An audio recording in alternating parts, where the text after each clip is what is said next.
The other gods. Atop the tallest of earth's peaks dwell the gods of earth, and suffer no man to tell he hath looked upon them. Lesser peaks they once inhabited, but ever the men from the plains would scale the slopes of rock and snow, driving the gods to higher and higher mountains, till now only the last remains. When they left their older peaks, they took with them all signs of themselves, save once, it is said, when they left a carven image on the face of the mountain, which they called Ingranic. But now they have betaken themselves to unknown Cadaths in the cold waste where no man treads, and are grown stern, having no higher peak whereto to flee at the coming of men. They are grown stern, and where once they suffered men to displace them, they now forbid men to come, or coming to depart. It is well known for men, they know not of Cadaths in the cold waste, else they would seek injudiciously to scale it. Sometimes when earth's gods are homesick, they visit in the still night the peaks where once they dwelt, and wept softly as they tried to play in the olden way on remembered slopes. Men have felt the tears of the gods on the white kept to rye, though they have thought it rain, and have heard the sighs of the gods in the plaintive dawn winds of Larion. In cloud ships the gods are wont to travel, and wise cutters have legends that keep them from certain high peaks at night, when it is cloudy, for the gods are not lenient as of old. In Althar, which lies beyond the river Sky, once dwelt an old man avid to behold the gods of earth, a man deeply learned in the 7 cryptical books of his own, and familiar with the pragmatic manuscripts of distant and frozen Lomar. His name was Barzai the Wise, and the villagers tell of how he went up a mountain on the night of the strange eclipse. Barzai knew so much of the gods that he could tell of their comings and goings, and guessed so many of their secrets that he was deemed half a god himself. It was he who wisely advised the burgesses of Althar when they passed their remarkable law against the slaying of cats, and who first told the young priest Atal where it is that black cats go at midnight on St. John's Eve. Barzai was learned in the lore of earth's gods, and had gained a desire to look upon their faces. He believed that his great secret knowledge of gods could shield him from their wrath, so he resolved to go up to the summit of high and rocky Hathegclaw on a night when he knew the gods would be there. Hathegclaw is far in the stony desert beyond Hatheg, for which it is named, and rises like a rock statue in a silent temple.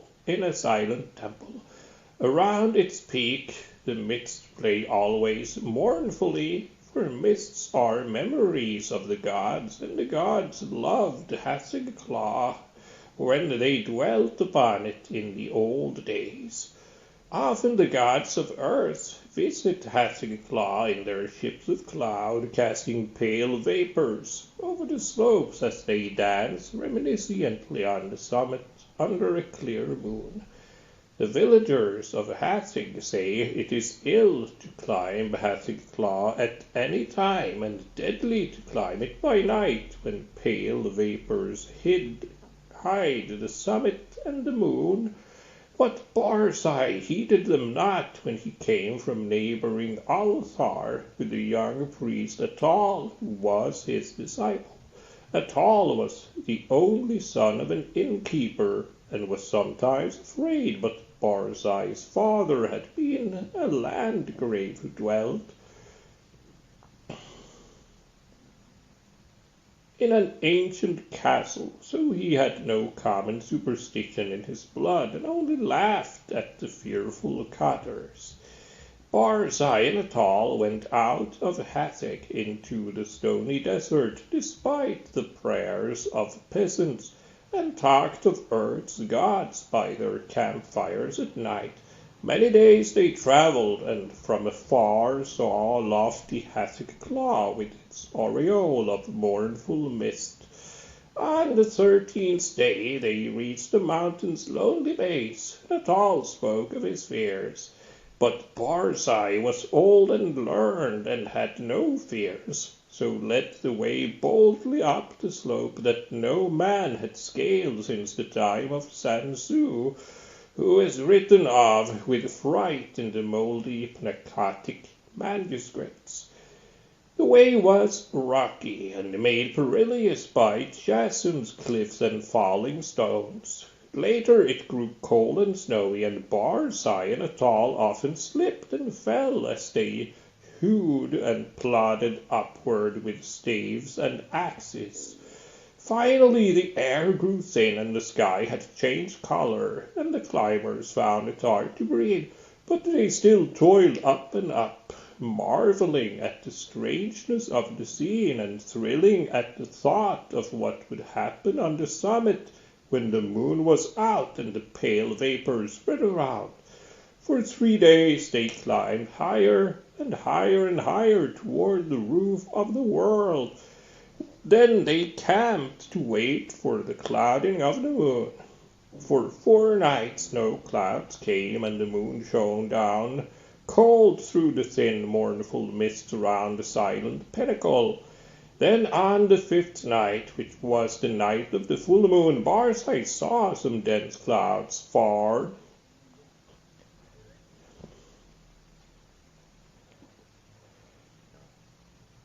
to the north, and stayed up with Atal to watch them draw near. Thick and majestic they sailed slowly and deliberately onward, ranging themselves round the peak high above the watchers, and hiding the moon and the summit from view. For a long hour the watchers gazed, whilst the vapours swirled and the screen of clouds grew thicker and more restless. Barzai was wise in the lore of Earth's gods, and listened hard for certain sounds, but Atal felt the chill of the vapours and the awe of the night, and feared much. And when Barzai began to climb higher and beckon eagerly, it was long before Atal would follow. So thick were the vapours that the way was hard, and though Atal followed on, at last he could scarce see the grey shape of Barzai on the dim slope above in the clouded moonlight. Barzai forged very far ahead, and seemed, despite his age, to climb more easily than Atal, fearing not the steepness that began to grow too great for any save a strong and dauntless man, nor pausing at wide black chasms that Atal scarce could leap. And so they went up wildly over rocks and gulfs, slipping and stumbling, and sometimes awed at the vastness and horrible silence of bleak ice pinnacles and mute granite steeps. Very suddenly Barzai went out of Atal's sight, scaling a hideous cliff that seemed to bulge outward and block the path for any climber not inspired of Earth's gods. Atal was far below, and planning what he should do when he reached the place, when curiously he noticed the light had grown strong, as if the cloudless peak and moonlit meeting place of the gods were very near. And as he scrambled onward toward the bulging cliff and litten sky, he felt fears more shocking than any he had known before. Then through the high mist he heard the voice of unseen Barzai shouting wildly in delight, "I have heard the gods! I have heard Earth's gods singing in revelry on Hathach Claw. The voices of earth's gods are known to Barzai the prophet. The mists are thin and the moon is bright. I shall see the gods dancing wildly on Hasik-Claw that they loved in youth. The wisdom of Barzai has made him greater than earth's gods, and against his will their spells and barriers are as naught. Barzai will behold the gods, the proud gods, the secret gods, the gods of earth, who spurn the sight of men. Atal could not hear the voices Barzai heard, but he was now close to the bulging cliff and scanning it for footholds.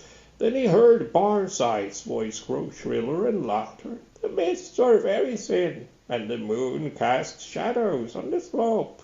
The voices of Earth's God are high and wild, and they fear the coming of Barzai the Wise, who is greater than they. The moon's light flickers as Earth's gods dance against it. I shall see the dancing form of the gods that leap and howl in the moonlight. The light is dimmer and the gods are afraid. Whilst Barzai was shouting these things, Atal felt a spectral change in the air, as if the laws of earth were bowing to greater laws. For though the way was steeper than ever, the upward pass was now grown fearsomely easy, and the bulging cliff proved scarce an obstacle when he reached it and slid perilously up its convex face. The light of the moon had strangely failed, and as Atal plunged upward through the mist, he heard Barzai the Wise shrieking in the shadows. The moon is dark, and the gods dance in the night. There is terror in the sky, for upon the moon hath sunk an eclipse foretold in no books of men or of earth's gods. There is an unknown magic on Hasik-Claw, for the screams of the frightened gods have turned to laughter, and the slopes of ice shoot up endlessly into the black heavens whither I am plunging. Hey, hey! At last in the dim light I behold the gods of the earth. And now Atal, slipping dizzily up over inconceivable steeps, heard in the dark a loathsome laughing, mixed with such a cry as no man else ever heard, save in the phlegethon of unrelatable nightmares, a cry wherein reverberated the horror and anguish of a haunted lifetime packed into one atrocious moment. The other gods, the other gods, the gods of the outer hells that guard the feeble gods of earth. Look away, go back, do not see the vengeance of the infinite abysses, that cursed, that damnable pit. Merciful gods of earth, I am falling into the sky. And as Atal shut his eyes and stopped his ears and tried to jump downward against the frightful pull from unknown heights, there resounded on Hasik-Claw that terrible peal of thunder, which awakened the good cotters of the plains and the honest burgesses of Hasik and the Near and Althar, and caused them to behold through the clouds that strange eclipse of the moon that no book ever predicted. And when the moon came out at last, Atal was safe on the lower snows of the mountain without sight of earth's god or of the other gods.